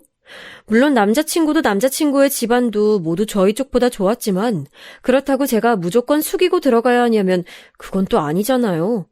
세상에 상견례 끝나고서 돌아가는 길에 사고가 나서 다쳤다는데 결혼식 미루지 않고 기다려보자니 그 주에 만났을 때 저는 좀 퉁명스러운 말투로 말했어요. 오늘 데이트하기도 좀 힘들어. 사고 때문에 다쳐서 지금 허리 아프단 말이에요. 남자친구는 흘끗 저를 봤어요. 그 순간 남자친구 눈빛이 되게 차갑고 귀찮다는 듯한 느낌이어서 좀 속으로 깜짝 놀랐죠. 하지만 남자친구는 한숨을 푹 쉬더니 고개를 흔들고서는 예전에 제가 알던 다정한 말투로 말했어요. 그럼 집에 데려다 줄까? 정 힘들면. 이왕 나왔는데 밥이나 맛있는 거 사줘요. 남자친구는 원래 알던 것처럼 다정한 얼굴을 하고 있었지만 어딘가 묘하게 계속 거슬리는 말을 하더라고요. 계속 저하고 엄마 아빠 정말 아픈 거 맞냐? 결혼식 때 잠깐 서 있는 것뿐인데 굳이 미뤄야겠냐? 좀 기다려보고 그냥 진행하자는 등 저희 쪽 사정을 별로 고려 안 하는 것 같았어요. 결국 제가 화를 크게 냈죠. 아니 오빠, 여태까지 그렇게 다정하게 잘해주던 거 다 뭐였어요? 나 아파요 지금. 허리랑 목이랑 다 다쳤단 말이에요. 그래도 자기 지금 멀쩡하게 나와서 서고 앉고 다 하잖아. 결혼식만 못하는 이유가 뭐야? 결혼할 때 신부가 얼마나 힘든지 알아요? 친구들 보면 새벽부터 나와서 메이크업 받고 드레스 피팅하고 머리하고 하면 거의 초죽음 된다고요. 아, 왜 갑자기 이렇게 배려 없이 굴어요? 이제 우리 결혼할 거잖아. 예비 부부나 다름없는데 어떻게 연애 때처럼 전부 다 자기한테 맞춰주기만 해? 그럴 순 없어. 이제 현실적으로 상황에 다 맞춰 살아야지. 무슨 소리예요, 지금? 우리 아직 결혼 안 했고, 그리고 이건 결혼이랑 상관없는 문제잖아요. 왜 상관이 없어? 결혼한 거나 다름없는 커플인데 부부로서 행동해야지. 주변에서도 이제 다들 나 결혼한 유부남으로 생각하고 자기도 그럴 텐데 현실적으로 이제 나한테 좀 맞춰. 남자친구가 도리어 화를 내면서 저한테 그렇게 쏘아붙였어요. 그까짓 화장하고 드레스 피팅 겨우 몇 시간만 참으면 되잖아. 장모님은 그냥 나와서 한복만 입고 초에 불만 붙이면 되는데 뭐 때문에 그렇게 못하신다는 거야. 장인어른도 마찬가지고. 웨딩홀 예약 취소하면 돈이 얼만지 알아? 아니 오빠 돈 잘 벌면서 지금 그게 문제예요? 그리고 내가 취소하자는 거 아니잖아요. 그냥 연기하자고요. 연기해도 추가금 들어. 그리고 난 지금 그게 문제가 아니라 주변 회사 사람들 중요한 거래처에 전부 그날로 결혼 얘기해뒀으니 못 받고. 전 정말 말문이 막히더라고요. 여태까지 남자친구는 단 한 번도 이런 식으로 군 적이 없었어요. 처음부터 끝까지 저한테 맞춰줬고 제가 최고라는 듯이 굴었거든요. 근데 갑자기 결혼 직전에 고작 연기하자는 것 하나로 이런 식으로 나오다니요. 전 솔직히 결혼 연기하자는 말을 꺼내본 게 다행이라고 생각했어요. 이렇게나 남자친구가 본성을 드러낼 줄은 몰랐거든요. 자기야, 솔직히 나나 우리 집이나 결혼의 목매만큼 그렇게 못나진 않았어. 그건 알지? 알아요. 그냥 우리가 인연이 닿았을 때 제대로 연을 맺고 싶은 것뿐이야, 난. 솔직히 말해서 자기도 조금 더 나은 신랑감 바란 거 아니었어? 나한테도 말했었잖아. 좋은 스펙 가진 사람하고 결혼하고 싶었다고. 그랬죠. 난 자기가 속물적이라고 생각하지 않아. 그냥 결혼이란 게 그런 거지. 우린 결혼에 완벽하게 합의했는데 그걸 이렇게 일방적으로 연기하겠다니까 화가 나는 거야. 남자친구는 화를 내면서도 얼굴을 붉히는 편이 아니고 오히려 더 차갑고 싸늘해지는 편이었어요. 그래서 더 소름 끼쳤죠. 그때가 처음으로 저한테 대고 직접적으로 화를 낸 때라서 더 그렇게 느꼈는지도 몰라요. 아무튼 결혼식 연기는 안 돼. 그렇게 알고 있어. 남자친구는 싸늘하게 말하고서 저를 집 근처로 데려다줬어요. 바로 차를 돌려서 가버리는 게 짜증이 많이 난 것 같더라고요. 절 데려다준 곳도 집 앞이랑 좀 먼 곳이었고요. 전 한참이나 근처 벤치에 앉아서 생각을 했어요. 사실 한숨 돌리고 나니까 찬바람에 머리도 좀 식고 생각이 깊어지더라고요. 불길하고 불안한 건 여전했어요.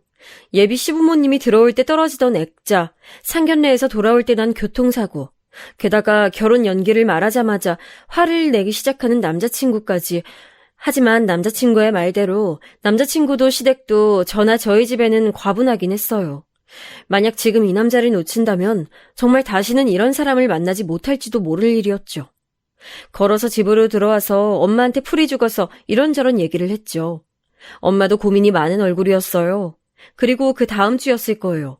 제 핸드폰으로 낯선 번호가 뜨길래 전 누군가 하고 전화를 받았어요. 아, 김미영 씨 전화입니까? 예, 맞는데요? 아, 세아가, 네 시애비 될 사람이다. 거침없는 목소리가 들려왔죠. 전 너무 놀라서 눈을 껌뻑거리다가 황급히 인사를 했어요. 시아버지는 저한테 할 얘기가 있다면서 나오라고 하셨고 전 어버버하다가 나가겠다고 하고선 전화를 끊었어요. 시아버지가 저를 불러낸 곳은 집 근처의 카페였어요. 전 당황해서 뛰쳐나온 터라 옷차림도 엉망이었는데 시아버지는 깔끔한 정장을 입고 있었죠. 마치 영화에서 나온 것처럼 근사한 중년 남성으로 보였어요. 아버님, 어떻게 여기까지 오셨어요? 아, 별건 아니다. 다름 아니라 네가 결혼 연기해야 할 만큼 아프다고 하길래 어떤가 보러 왔다. 시아버지는 정말 세상 사람 좋게 말씀하셨어요. 말씀 뒤에 그리 나쁜 의도가 숨겨져 있는 것처럼 느껴지지 않았고요. 나온 음료를 앞에 두고서 시아버지는 빙긋거리며 웃으시더라고요. 우리 아들이 좀 결혼이 급해서 말이다. 애가 계속 안정된 가정을 꾸리고 싶어 했는데 결혼 연기해야 한다고 하니까 좀 마음이 급한가 봐. 네, 안 그래도 그런 것 같더라고요. 너무 걱정하지 마라. 만약 우리 애가 급하게 굴면 내가 막아줄 테니. 시아버지는 정말 호인이신 것 같았어요. 회사 중역으로 있다가 퇴직하셨다더니 품위도 있으셨죠. 젊을 땐 오히려 남자친구보다도 더 잘생기고 훤칠했을 것 같은 외모였고요. 근데 난 네가 웨딩드레스를 입으면 정말 예쁠 것 같구나. 지금도 예쁘지만 말이다. 별 말씀을요, 아버님. 아니, 정말이다. 아들놈이 운이 좋아. 소개를 받아서 이런 아가씨를 만나다니. 시아버지의 칭찬에 저는 좀 부끄러웠어요. 사실 제가 어려서부터 예쁘다는 말은 상당히 많이 들은 편이었지만 시아버지한테 직접적으로 이런 말을 들으니 더 부끄럽더라고요. 시아버지는 아주 담백하게 말씀하시고는 이런저런 얘기를 하며 대화를 이끌어 가셨어요. 회사에서 오랜 기간 일하신 분답게 무척 능숙한 대화 스킬이었고 어떻게 생각하면 젊을 때 여자들한테 인기 꽤나 있으셨던 게 아닐까 싶을 정도로 매력적이시더라고요. 아, 근데 이번 가을에 내 친구 아들도 결혼한다더구나. 그 애도 우리 애랑 비슷한 나이인데 서로 또래 아들들이 있다 보니까 알게 모르게 친구하고 좀 서로 잘난 척을 했었어. 애들 데리고 말이다. 아, 비슷한 또래 아드님이시구나. 그래. 그런데 여태까지 그 친구 아들이 다행히도 내 아들보단 조금씩 뒤떨어졌었다. 그래서 내가 여태 잘난 척을 꽤 해왔지. 자식 가지고 잘난 척하는 부모 마음 넌 이해 못하겠지만 그래도 이게 거의 본능에 가까운 거란다. 아니에요, 아버님. 저도 이해하죠. 저희 부모님도 정말 계속 그러시는걸요. 저는 고개를 흔들었어요. 사실 이해한다기보다는 부모님들이 그러시는 게 일반적이라는 걸 그냥 아는 것뿐이었죠. 제가 괜찮은 미대를 나온 건 맞지만 그래도 취업이나 데뷔를 한 것도 아닌데 저희 엄마 아빠는 저를 그렇게 자랑스러워하면서 여기저기 자랑하고 다니셨거든요. 시아버지는 허허 웃으시더니 조금 난처한 얼굴이 되셨어요. 그런데 그 친구 아들이 우리 애보다 조금 늦은 계절에 결혼한 줄 알았는데 이번에 연기하면 걔보단 좀 늦어지겠구나 우리 아들이. 아, 네. 평생 그 친구한테 내가 뒤처지는 건 없었는데 말이다. 물론 당연히 아주 가벼운 농담 톤의 말씀이셨어요. 하지만 설득력이 굉장히 있었고 저도 모르게 제가 결혼식을 연기하자고 하는 게 굉장한 잘못인 것처럼 느껴졌죠. 전 다시 한번 그냥 결혼을 해야 하나 생각했어요. 무척 호감 가는 어른인 시아버지가 저렇게 말씀하시는데 이왕 할 결혼 그냥 해버릴까 싶었던 거죠. 다시 고민이 되길래 저는 시아버지께 제가 다시 한번 몸 상태를 보고 말씀드리겠다고 걱정하지 마시라고 했어요. 그랬더니 시아버지는 너무 무리하지 말라며 다정하게 걱정하시고는 돌아가셨어요. 차를 운전해 오셨기 때문에 떠나시는 걸 배웅하고 전 집까지 걸어서 돌아갔죠. 거의 이왕 할 결혼 그냥 하자는 쪽으로 마음이 기울어지고 있었어요. 그런데 집으로 가는 길목에서 코너를 도는데 예상치 않게 자전거가 와서 부딪혔어요.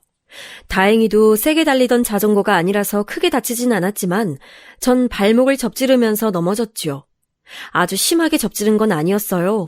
하지만 역시 아프긴 해서 전 자전거를 타고 오던 아이를 조금 혼내고서 그냥 절뚝거리면서 집으로 돌아왔어요. 그리고 또 다른 불길함이 어른거리기 시작했죠. 이게 세 번째였어요. 전 엄마를 불러다 앉히고서는 오늘 있었던 일에 대해서 시시콜콜 다 얘기를 했어요. 또 자전거랑 부딪혔다는 거지? 역시 엄마도 그게 신경이 쓰이시는지 인상을 찌푸리시더라고요. 저도 다름 아닌 그 부분이 가장 마음에 걸렸어요. 시아버지야 며느리 설득하러 오실 수도 있죠. 아들이 결혼 급하다고 동동거렸을 수도 있고요. 하지만 엄마는 시아버지도 좀 걸리시는 것 같더라고요. 예비 며느리를 누가 그렇게 시아버지 혼자 보러 와? 좀 그렇지 그건. 뭐 어때서 그래? 되게 젠틀하게 나 차 한 잔 사주고 가셨어. 그냥 나 설득하러 오신 것 같더라고.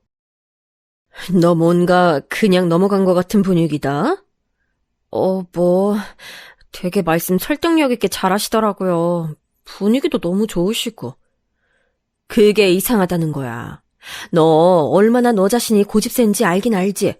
그런 애를 그렇게 설득 한 번에 마음 돌리게 만든다? 좀 쉽지 않은데.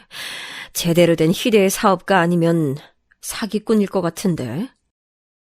엄마는 뭔가 못마땅한 듯 계속 중얼거리셨어요. 전 너무 엄마가 넘겨짚는 것 같아서 그냥 웃어넘겼죠. 사기꾼은 무슨 사기꾼이에요. 그 점잖은 분이. 엄마는 하지만 고개를 저었어요. 나 너희 예비 시아버지 상견례에서 봤을 때부터 관상이 좀 안 좋았어. 뺀질뺀질 해가지고 마누라 등 뒤에서 입만 잘 놀리게 생겼더라고. 너희 시아버지 그렇게 좋은 사람 아닐 거야. 엄마 촉이 그렇게 느껴져. 엄마는 고개를 저었어요. 하지만 전 결혼을 연기하고 싶긴 했지만 어쨌든 하긴 할 거였기 때문에 엄마의 시부모님에 대한 안 좋은 말이 듣기 싫었죠. 전 듣기 싫은 티를 내면서 그런 소리를 하지 말라고 했고 엄마는 제 말을 들은 척도 하지 않으셨어요. 제 고집이 사실 엄마한테서 온 거였거든요. 아무래도 좀 이상해.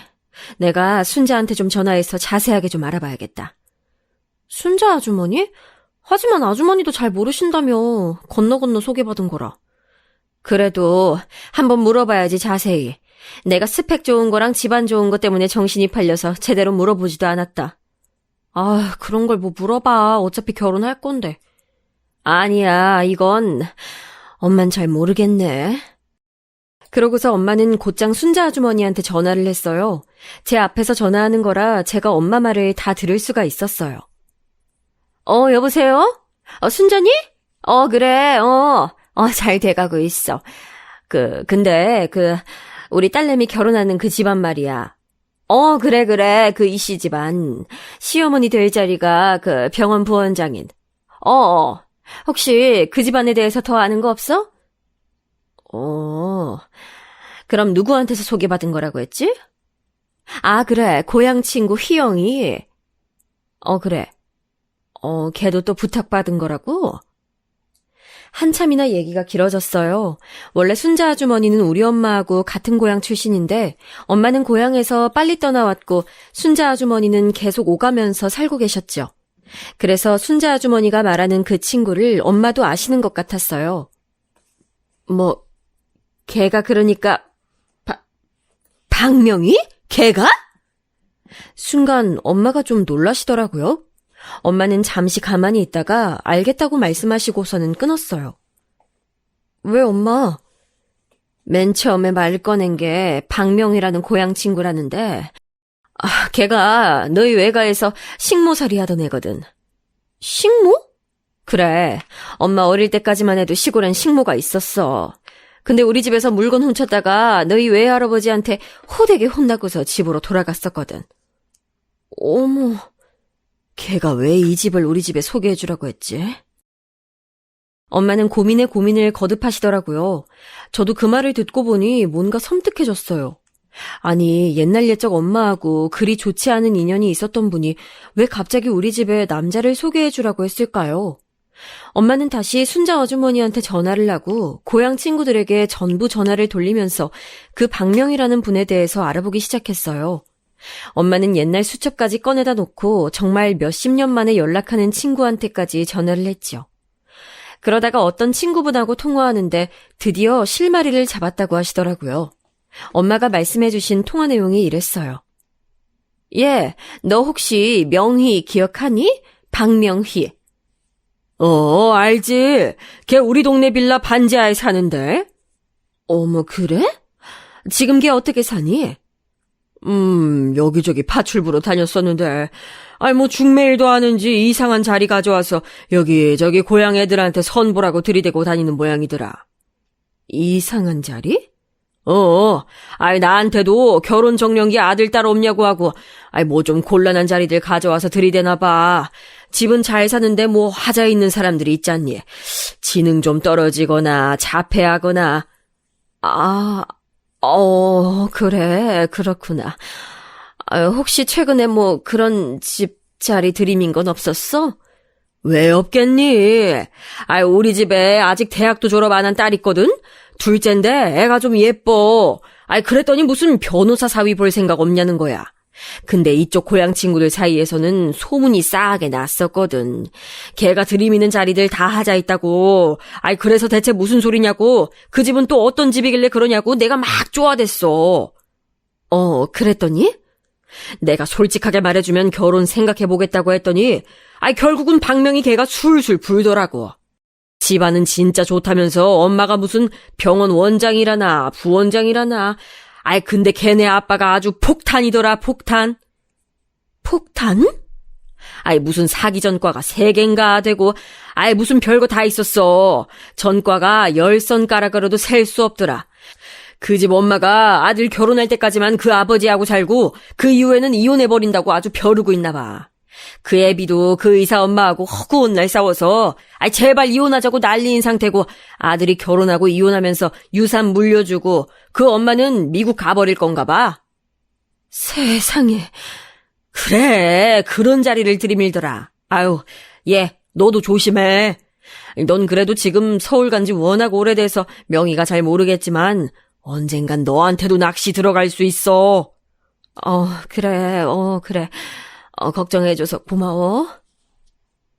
엄마는 그렇게 전화를 끊고서 절 붙들고 손을 부들부들 떠셨어요. 저도 마찬가지였죠. 전 빨리 결혼하자던 그 남자친구의 냉담하고 귀찮다는 듯한 얼굴이 떠올라서 그제야 남자친구의 본성을 이해할 수 있었어요.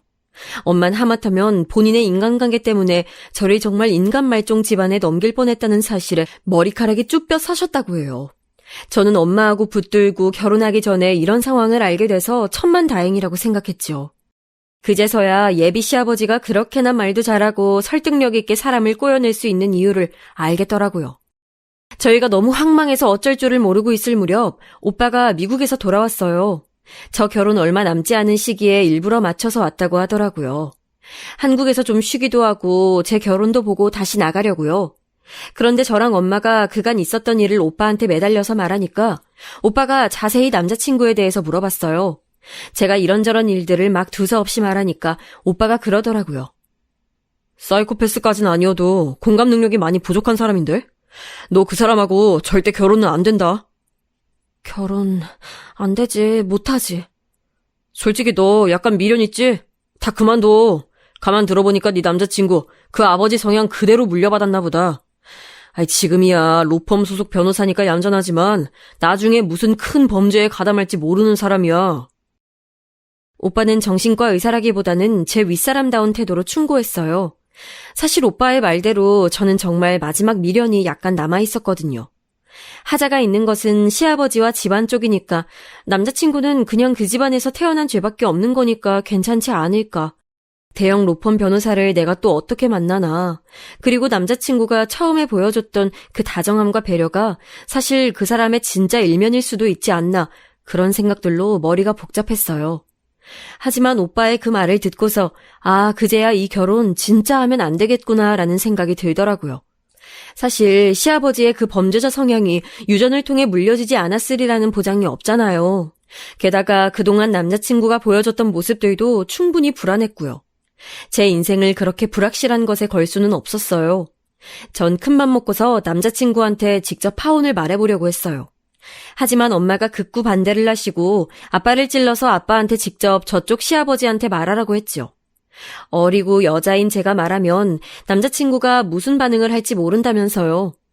아빠는 저를 데리고 나가서 시아버지에게 남자친구와 함께 잠시 나와주실 수 있냐고 전화로 청했어요. 아빠는 원래 말이 없고 과묵한 편이셨지만 할 말은 확실하게 하시는 편이었죠. 하지만 남자친구는 워낙 바빠서 시아버지와 함께 나오진 못했어요. 죄송합니다만 저희 결혼은 없던 일로 해야겠습니다. 예? 그래도 가장들끼리 말씀드리는 게 나을 것 같아서 제가 직접 말씀드리는 겁니다. 딸아이가 같이 나와서 죄송하다고 인사하고 싶다 하여 같이 나온 것이고요. 아니... 순간 시아버지가 깜짝 놀라더라고요. 그리고 그 다음 순간 낭패와 더불어 그럴 줄 알았다는 듯한 표정이 스쳐 지나갔어요. 전 제가 예민한가 싶었지만 시아버지를 의심할 수밖에 없는 상황이었죠. 왜인지 여쭤봐도 괜찮겠습니까? 집안 문제입니다. 저희 아빠는 간단하게만 대답하셨어요. 그 말은 해석의 여지가 참 많았죠. 언뜻 저희 집안 문제 때문이라는 말로도 들렸고 당신네 집안 문제라는 말로도 들렸어요. 시아버지는 그게 무슨 뜻인지 한참 생각했지만 찔리는 게 있는지 더 이상 묻진 않았어요. 대신 시아버지는 피식 웃더라고요. 예상외로 포기가 빠른 건가 싶었지만 시아버지는 도리어 비웃는 태도였어요. 아이, 또 파혼이네. 시아버지는 커피를 대충 마시고서 잔을 소리나게 내려놨어요. 이거 벌써 3번째 파혼인 거 아쇼? 이번엔 좀 성공하다 했더니만. 죄송하게 됐습니다. 별로 안 죄송하신 것 같은데. 그러네요. 안 죄송합니다. 저희 아빠도 말수가 없다 뿐이지 그리 녹록한 분은 아니시거든요. 시아버지는 어처구니가 없다는 듯이 웃다가 그냥 나가버렸어요. 저를 희생양으로 삼으려고 했는데 그게 실패해버렸으니 더 미련도 없다는 듯한 투였죠. 그리고 다음 날 밤 늦게 갑자기 남자친구한테서 전화가 왔어요. 집 앞으로 나오라는 말을 하고서는 일방적으로 끊어버리더라고요. 전 겁이 났지만 그래도 제가 직접 해결해야 하는 일이니까 용기를 내서 내려갔어요. 오빠가 같이 내려가 주겠다고 했지만 거절하겠다고 했지요. 남자친구는 술이라도 마셨는지 술 냄새도 풍기고 무서운 얼굴을 하고 있더군요. 왜 왔어요? 파혼한다고? 누구 맘대로? 내 맘이야. 너 나한테 미안하지도 않냐? 미안하다니. 내가 왜요? 일방적으로 파혼하는 게 맞는 거야, 이렇게? 아버님, 전과가 화려하시던데요. 남자친구는 이를 갈았지만 곧 벌컥 화를 내며 소리를 질렀어요. 그게 나랑 무슨 상관이야! 전 무서웠지만 그래도 해야 할 말은 해야겠어서 동시에 목소리를 높였죠. 왜 상관이 없어요. 기가 막히게 초반에 나 속여먹었던 거. 그거 다 아버님 닮아서 그런 거잖아요. 그런 사람하고 나 평생 같이 못 살아요. 스펙 좋은 것만 따지던 속물 같은 계집애 주제에 말이 많아! 남자친구가 손을 들었지만 곧 중간에 누군가 끼어들어서 그를 밀쳐버렸어요. 남자친구가 주춤거리면서 밀려나다가 이를 갈았죠. 넌 또 뭐야? 얘 오빠. 오빠가 뒤에 따라 나와서 저를 지켜보고 있다가 끼어든 거였어요. 오빠는 험악한 남자친구의 표정을 보고 뭔가 오해를 막겠다는 투로 급하게 덧붙이더군요. 친오빠. 뭐 사실 저로서도 남매인데 썸씽 있는 사이로 오해받는 건 별로니까요. 전 그보다 절 때리려고 했던 전 남자친구의 행동에 충격을 받았어요. 나 때리려고 했네요? 네가 말을 안 들으니까. 이제 진짜 끝이에요. 너, 꺼져! 남자친구는 앞에 오빠 때문에 달려들지도 못하고 씩씩대기만 하다가 돌아서서 가버리더라고요. 전 오빠하고 같이 아파트로 올라와서 방에 처박혀서 한참을 울었어요. 소원대로 좋은 사람과 결혼하는 줄 알았는데 그냥 그렇게 충격적으로 끝나버린 거였죠.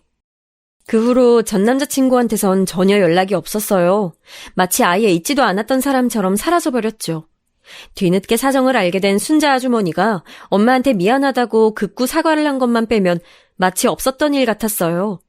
그래서 그 뒤로 저는 원래 친구였던 사람과 감정이 싹터 결혼해서 살고 있어요. 지금은 행복한 결혼 생활 중인데 만약 그때 깜빡 넘어가 결혼했다면 얼마나 불행했을까 싶어 지금도 소름이 끼치네요. 제 사연은 여기까지입니다. 즐겁게 들으셨기를 바랄게요.